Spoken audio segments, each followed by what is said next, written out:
My name is Leo. I'm 25, and I fix things for a living. Mostly wood. I can take a splintered door frame and make it whole again, coax a warped floorboard back into place, or turn a rough slab of maple into a table smooth as still water. My grandfather taught me. He left me this house, too, a two-story craftsman on a quiet street in Portland where the rain falls more often than not. The house needed work, a lot of it, which suited me just fine. It gave my hands something to do when I was not on a job site. My days had a rhythm, a predictable cadence that I had built for myself. I would wake before the sun, the air in my room cool and smelling of old plaster and the damp earth outside. Coffee, black and strong, in a thick ceramic mug my grandfather used to use. Then I would head out to the garage, which I had converted into a workshop. The scent of sawdust and wood stain was my morning incense. I would work for an hour on a personal project, a set of cabinets, a rocking chair, before heading to whatever job I had lined up. After work, I would come home, eat something simple, and then spend the evening working on the house itself. Stripping paint, sanding floors, replacing window sashes. My life was measured in saw cuts and hammer blows, a tangible, physical existence that kept my mind quiet. My roommate, Mark, called it my monastery. He was a friend from a brief and ill-advised attempt at community college, and he paid his rent on time, which was the most I asked for in a housemate. He was the noise in my quiet life, always talking about dates or work drama or some new band he had discovered. I mostly just listened. I was not good with the kind of connections he seemed to make so easily. My past relationships had been few and fleeting, built on misunderstandings and ending with a quiet fizzle. I was better with wood. It told you exactly what it needed if you paid attention. People were a different material altogether, one I had not yet learned to work with. Then Clara came. She was Mark's older sister, arriving one Tuesday afternoon while I was planing a piece of oak in the workshop. Mark had mentioned she was coming to stay for a while, something about a divorce. He had said it casually, but the word landed in the air with a heavy thud. I came inside for a drink of water, my shirt dusted with a fine layer of sawdust, and there she was. She stood in the middle of the living room, surrounded by a fortress of cardboard boxes, most of them marked books. She was older than me, maybe late 30s. Her hair was a dark, messy knot at the back of her neck, and there were tired lines around her eyes, but they were kind eyes. She held a coffee mug in both hands like a prayer. She looked up when I entered, a flicker of surprise, or maybe apprehension, crossing her face. She was a stranger in a strange house, and I was just another part of the unfamiliar landscape. "You must be Leo," she said. Her voice was lower than I expected, and steady. "That's me," I said, conscious of the sawdust on my clothes and in my hair. "You're Clara." She gave a small nod, a ghost of a smile touching her lips. "In the flesh. And with all my worldly possessions, apparently." She gestured to the boxes with her mug. They seemed to sag under the weight of all those words. I saw a life packed into squares of cardboard, and it felt heavier than any piece of lumber I had ever lifted. "Need a hand with those?" I asked. It was the automatic thing to say, the thing a person was supposed to offer. "No, thank you," she said, her politeness a carefully constructed wall. "I'll manage. I don't want to interrupt your work." She had glanced toward the back door, toward the sound of the planer that I had left running. She was observant. I nodded, not wanting to push. I got my water and went back to the workshop, but the image of her stayed with me, a woman standing alone in a sea of her own history. The next day, I noticed one of the bookshelves she had assembled was leaning. It was a cheap thing, particle board and laminate, and one of the sides was bowing out under the strain of a row of thick hardcovers. I watched her from the doorway of the kitchen as she tried to nudge it back into place, her brow furrowed in frustration. It was like watching someone try to reason with a stubborn knot in a piece of wood. It would not listen. I waited until she went to make a phone call in the other room. I found my drill, a few long screws, and a small L-bracket in the workshop. It took me less than 5 minutes. I drilled a pilot hole, drove a screw through the bracket into the wall stud, and then secured the wobbly shelf to it. I tested it with my hand. Solid. It was not a perfect fix. The bracket was visible if you looked for it, but it was safe. The shelf would not collapse. I cleaned up the dust and left without a word. The following morning, the aroma of good coffee filled the house. Not my usual bitter brew, but something rich and nuanced. On the kitchen counter sat a French press, still warm, and next to it, A plate with 2 croissants from the good bakery downtown. There was no note. There did not need to be one. It was a silent transaction, an exchange of services. I had fixed her shelf. She had made me breakfast. I poured a cup of the coffee. It was excellent. This became our language. A quiet system of barter. A few days later, I noticed the door to her room, the guest room, was sticking at the top, forcing her to shove it open with her shoulder. I heard the dull thud of it in the evenings. So one afternoon while she was out, I took the door off its hinges, shaved 1/8 of an inch off the top with my block plane, and rehung it. It swung open smoothly, silently, with the push of a single finger. The next day, a Tupperware container appeared in the fridge with my name on a piece of masking tape. Inside was a thick slice of lasagna, the cheese browned perfectly on top. It was the best lasagna I had ever tasted. We rarely spoke about it. Sometimes a quiet, "Thank you for the door," from her, or "The lasagna was great," from me. They were just words. The real communication was in the actions themselves. We fell into a comfortable rhythm. I would fix things. The dripping faucet in her bathroom, a loose tile on the hearth, the squeaky floorboard right outside her door. Each repair was a small, unspoken message. "I see this is broken. I can make it better." And she would reply with her own messages. A pot of soup left simmering on the stove. A book left on the kitchen table, a page marked, that she thought I might enjoy. An apple pie, still warm from the oven. Our conversations started to grow, slowly, like a tree adding rings. They happened in the quiet moments, in the kitchen while she cooked and I cleaned a tool, or on the back steps in the evening, watching the Oregon twilight settle over the damp garden.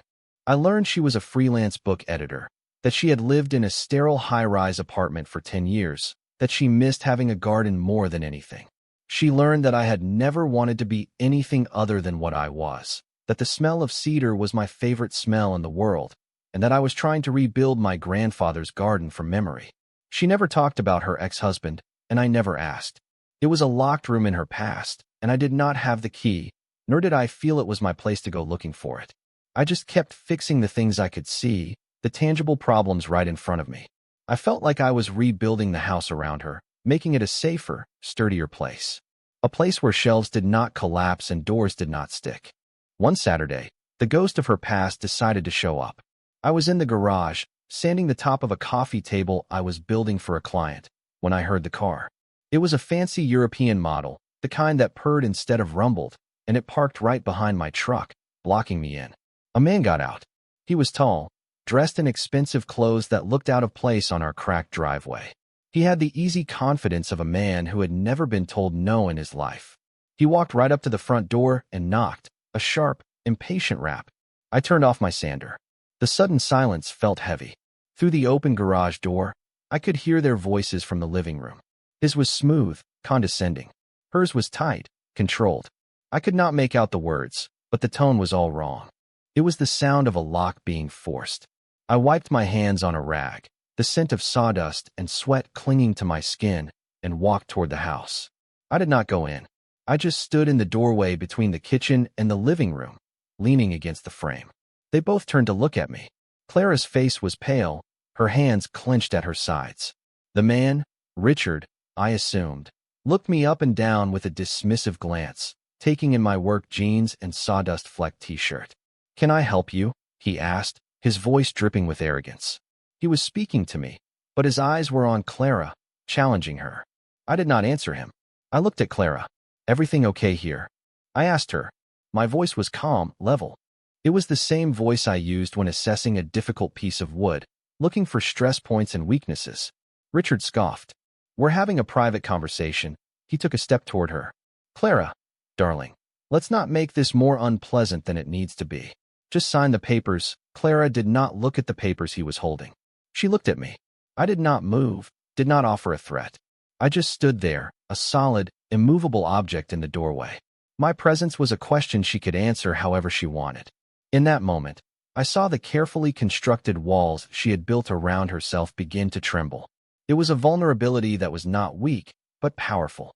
It was the courage to admit that a wall was not enough. She took a small step, not away from him, but sideways, so she was standing a little closer to me. It was barely a foot of movement, but it shifted the entire geography of the room. "Richard, I think you should go," she said. and her voice, though quiet, was as solid as the old-growth timber framing of the house. He looked from her to me, a sneer playing on his lips. "What's this? You've replaced me with the handyman? A bit of a step down, isn't it?" My hands wanted to clench into fists. My heart gave a stutter like a misfired nail gun, but I kept them loose at my sides. Anger was a blunt instrument, and this moment required precision.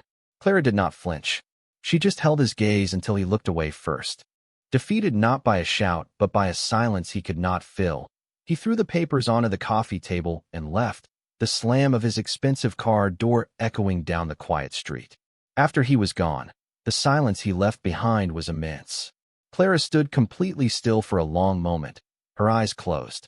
She looked like a building after an earthquake, still standing but with deep, invisible cracks running through its foundation. She did not cry. She just breathed, in and out, a slow, deliberate rhythm. "Thank you," she finally whispered, her voice rough.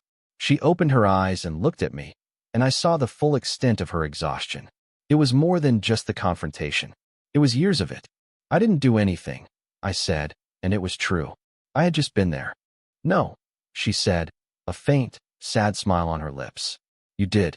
You stayed." That evening, the air was thick with the smell of coming rain. The argument with Richard lingered in the house like the ghost of a bad smell. We ended up on the back porch, a space I had recently finished rebuilding. The new deck boards were smooth under our feet. We sat in two old chairs, not talking, just listening to the crickets and the distant rumble of thunder. The quiet between us was different now. It was not the comfortable silence of our routine. It was charged, full of unspoken things. Clara was nursing a glass of wine, her gaze fixed on the darkening line of trees at the edge of the yard. I could see the tension in her shoulders, the way she held herself as if expecting another blow. I wanted to fix it. I wanted to sand down the rough edges of her pain, plane away the splinters of her past. But this was not a sticking door or a wobbly shelf. This was something else entirely, a material I did not know how to work. All I could do was sit there, a quiet presence beside her. She finally turned to me, her eyes dark in the fading light. The first drop of rain hit the tin roof of the porch with a soft ping. "Can you keep a secret?" she asked. Her voice was barely a whisper, almost lost in the sound of the rising wind. I looked at her, really looked at her. I saw the fear and the hope warring in her expression. This was not a question about Richard. It was not about her past. It was about the present. It was about the space that had been growing between us, the structure we had been building without a blueprint. I thought of all the small acts, the coffee and the lasagna, the fixed hinges and the reinforced shelves. Each one a nail, a board, a joint in something new. The rain began to fall harder, a steady rhythm on the roof above us. I could have said yes. It would have been the simple, easy answer, but it would not have been the true one. The truth was, I was already part of her secret. We were the secret. "Only if it's about us," I said. Her breath hitched, a tiny, sharp sound. A slow smile spread across her face, a real one this time, one that reached her tired eyes and made them shine. It was like watching the sun break through after a long Portland drizzle. In that moment, I understood. All this time, I thought I had been fixing things for her. A shelf, a door, a faucet. But I had been fixing something in myself, too. A part of me that had been locked away, a quiet room I had never known how to open. She had given me the key. The secret was out, hanging in the rain-washed air between us, and it changed everything. The careful distance we had maintained dissolved. The unspoken tension was replaced by an easy, humming intimacy. Mark noticed it almost immediately. He saw us in the kitchen one morning, me handing her a cup of coffee, her hand brushing mine for a moment longer than necessary. He just grinned. "About time," he muttered into his cereal, and that was all he ever said about it. A few weeks later, I cleared out a section of my workshop. I told her the light was good there. I spent a weekend building her a new desk, a proper one, out of solid cherry wood. The grain was warm and complex, and I sanded it until it felt like silk. While I worked, she sat nearby, reading manuscripts, the scratch of her red pen a counterpoint to the rasp of my sandpaper. My world of wood and her world of words were beginning to overlap. Her rickety particle board shelves were the next to go. I dismantled them and used them for kindling in the fireplace. In their place, I built floor-to-ceiling bookshelves along an entire wall of the living room. I used dark walnut, anchoring them directly to the studs of the house. They were strong, permanent. As she filled them, placing her beloved books onto the sturdy shelves, it felt like she was putting down roots, not just in the house, but in my life. Her books and my tools, her words and my wood, were all finding a home together. We fell into a new domesticity that felt more natural than anything I had ever known. We started cooking dinner together. I would chop the vegetables with the same precision I used to cut a dovetail joint, and she would orchestrate the spices and sauces. We ate at the small kitchen table, talking about our days, about the books she was editing and the furniture I was building. Her laughter became a familiar sound in the house, a sound I realized I had been waiting to hear. One night, after one of those meals, we were standing by the sink, cleaning up. The windows were open, and the cool night air carried the scent of wet soil and jasmine from the garden. I was washing, and she was drying. It was a simple, mundane task, but it felt profound. She handed me a clean plate, and her fingers brushed against mine. The contact was electric, a spark that jumped the small gap between us. I stopped what I was doing and turned to face her. She looked up at me, a question in her eyes. This was not a moment born of panic or pretense, like when Richard had been there. This was quiet. It was real. I leaned in and kissed her. It was not a desperate kiss, but a slow, sure one. It tasted of the wine we had with dinner and something else, something that felt like coming home. It was a choice, a confirmation of the words spoken on the porch, a foundation for whatever we were building. When we pulled apart, she rested her forehead against mine. "Okay," she whispered. It was all she needed to say. The lines began to blur. Her guest room became just her room, and more often than not, she would fall asleep reading in my bed, her book resting on her chest. Her things migrated through the house. A sweater left on my chair, her favorite mug next to mine by the coffee maker, her shampoo in my shower. I was no longer just fixing my grandfather's house. We were making it our home. The fence between our separate lives had not just been taken down. It had never really been there in the first place. Months passed. The rainy Portland spring gave way to a warm, green summer. I finished the last major project on the house, a wide, covered porch swing on the back deck, big enough for two. I built it from cedar, so it would always smell good, especially after a rain. We were sitting on it one Sunday morning, the swing moving in a slow, easy rhythm. She had her feet tucked up under her, a book open in her lap, and her head was resting on my shoulder. I held a warm mug of coffee, its heat seeping into my hands. The garden we had planted together was thriving, a chaotic and beautiful mix of her flowers and my vegetables. "I never thought I'd feel this settled again," she said softly, not looking up from her book. After Richard, everything felt temporary. I felt temporary. I looked out at the garden, at the solid frame of the porch, at the house that stood firm and quiet around us. "Good things take time to build," I said. "You have to make sure the foundation is right. You can't rush it." She closed her book and turned to look at me, her expression soft and open. "He used to buy me things. Expensive trips, jewelry, grand gestures. He thought that's what love was. A performance." She shook her head. "But it's not, is it?" "No," I said, thinking of all the small moments that had led us here.